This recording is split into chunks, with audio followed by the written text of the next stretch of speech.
নারকেল কোড়াবো পিঠা বানানোর জন্য। আর শীতের দিন পিঠা না খেলে কি হয় বলেন। আর এদিকে মুরগি পোড়াও খেলাম আর গেলাম দস্তরখানায়। দস্তরখানার খাবার দাবার আমার কাছে খুব ভালোই লাগে। তো আজকে সকালে গিয়েছিলাম মুন্সিগঞ্জে, সেখানেই দুপুর হয়ে গেছে। তো দুপুরবেলা আমরা চিন্তা করলাম যে দস্তরখানায় যাই সবাই মিলে খিচুড়ি খাওয়া যাক। তবে দস্তরখানার খিচুড়িটা আমার কাছে অনেক বেশি ভালো লাগে, তাই আমি মুন্সিগঞ্জে গেলে দস্তরখানায় গিয়ে খিচুড়ি খাই। অন্য সবগুলো আইটেম অনেক ভালো লাগে, তবে একবার খিচুড়ি খাওয়ার পর থেকে সেই দিন থেকেই এখন প্রতিবার মুন্সিগঞ্জে গেলে চেষ্টা করি দস্তরখানায় গিয়ে খিচুড়ি খেয়ে আসার। আর এইদিকে ফুলের রাজ্যে গেলাম আর এই দোকানটাতে দেখলাম অনেক রকমের শোপিস আর যাবতীয় সব ভিডিও করার মতো ইউনিক অনেক সুন্দর কালেকশন গুলো আমার কাছে খুব ভালোই লেগেছে। তো এই তো সন্ধ্যাবেলা আমরা বাসায় চলে আসলাম আর খাসের হাট বাজার থেকেই নিয়ে আসলাম মুরগি পোড়া। তো এই গ্রিল গুলো আমার কাছে অনেক ভালো লাগে খেতে, আর খাসের হাটের গ্রিল ভাজাগুলো আমার কাছে আরো বেশি ভালো লাগে। তবে আমি এখানে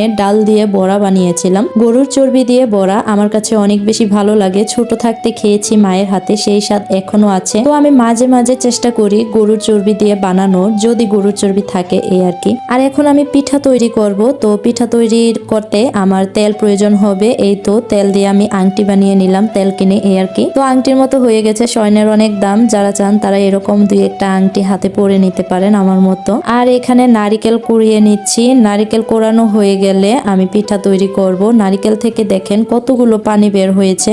নারিকেলটা আমি খুব সুন্দর করে কুড়িয়ে নিচ্ছি, তবে আমাদের কোড়ানিটা দিয়ে অনেক বড় বড় করে নারিকেল কোড়ানো হয় না। নারিকেল কোড়ানো গুলো একেবারে গুঁড়ো হয়ে যায় চালের মতো আর কি। আর এই তো এখানে আমি পরিমাণ মতো চালের গুঁড়া নিয়েছি, নারিকেল কোড়ানো, তারপরে নিয়েছি পরিমাণ মতো লবণ এবং কিছু তেল নিয়েছি। যদি আপনারা চান তাহলে ঘিও দিতে পারেন, একটু গ্রান হবে আর কি। তো আমি এখানে দুধ দিয়ে দিলাম, কাঁচা দুধ দিয়েছি। আর এই তো তাল নিয়ে নিয়েছি, ফ্রিজে রেখেছিলাম তালগুলো। তো এই তালগুলো দিয়েই আমি পিঠা তৈরি করব। আমার হাজবেন্ডের জন্য আমার বোন রেখে দিয়েছিল তাল, ফ্রিজে অনেকদিন সংরক্ষণ করা যায়। তবে সেই সংরক্ষণ করা তালগুলো দিয়েই এখন আমি পিঠা তৈরি করব। তালের পিঠা অনেকেই অনেক বেশি পছন্দ করে, তবে আমার হাজবেন্ড অনেক বেশি পছন্দ করে, আমরাও পছন্দ করি।